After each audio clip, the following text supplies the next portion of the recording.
কিস্তিতে দোকান বা প্লট নিলে সুদ হবে কিনা, ইটের দাদনে টাকা দিলে সুদ হবে কিনা।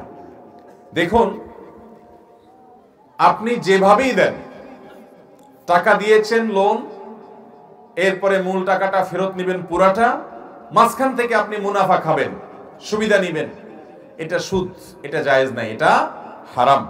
অতএব এই হারাম কাজটা আপনি যেভাবেই করেন, দোকান নিয়েছেন কিস্তিতে, প্লট নিয়েছেন কিস্তিতে, সেই কিস্তিটা যদি হয় ওই যে সুদের কিস্তি, আপনি ব্যাংক থেকে নিয়েছেন 20 লাখ, 50 লাখ, 30 লাখ টাকা, আপনি তো এই টাকা দিয়ে যে মালামাল কিনেছেন টাকাটা তো ফেরত দিবেন, কিস্তিতে কিস্তিতে অতিরিক্ত আপনাকে টাকা দিতে হবে। নিয়েছেন 30 লাখ, দিতে হবে 40 লাখ, তো এটা সুদ হবে।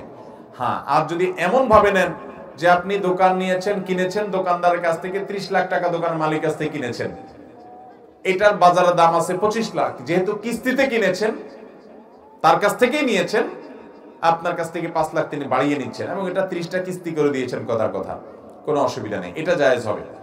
ঠিক একইভাবে আপনি প্লট কিনেছেন, একটা প্লট বা একটা ফ্ল্যাট, এটা যদি আপনি কারোর কাছ থেকে কিনেন কিস্তিতে, তো অনেক সময় দেখা যায়, সাধারণত, অনেক সময় না বরং সাধারণত দেখা যায় যে যারা বিক্রি করেন নগদে কিনলে এক দাম নেন, কিস্তিতে নিলে দামটা একটু বাড়ায় নেন, তো এটা হারাম হবে না, এটা জায়েজ আছে। নবী করিম সাল্লাল্লাহু আলাইহি ওয়াসাল্লামের যুগে কিস্তিতে কেনা বেচা হতো, নবী সাল্লাল্লাহু আলাইহি ওয়াসাল্লাম কখনো নিষেধ করেন না যে না, কিস্তিতে নিলে সমান দামে নিতে হবে। ধরুন একটা মোটরসাইকেল আপনি কিনতে যাচ্ছেন, এটার দাম আছে 1 লাখ টাকা, আপনি কিস্তিতে নিলে দেখা গেল যে আপনি 2 বছরের কিস্তিতে নিলেন, 24টা কিস্তি করে দেওয়া হলো, এটার দাম নেওয়া হলো 1,20,000 টাকা বা 1,30,000 টাকা, এটা জায়েজ আছে। তাহলে ব্যাংক থেকে আপনি লোন নিয়েছেন, লোনটা কিস্তিতে মাসে মাসে পরিশোধ করবেন, কিন্তু যা নিয়েছেন টাকা আপনাকে বাড়িয়ে দিতে হচ্ছে, তাহলে টাকার এগেইনস্টে টাকা দিচ্ছেন, এটা সুদ হবে।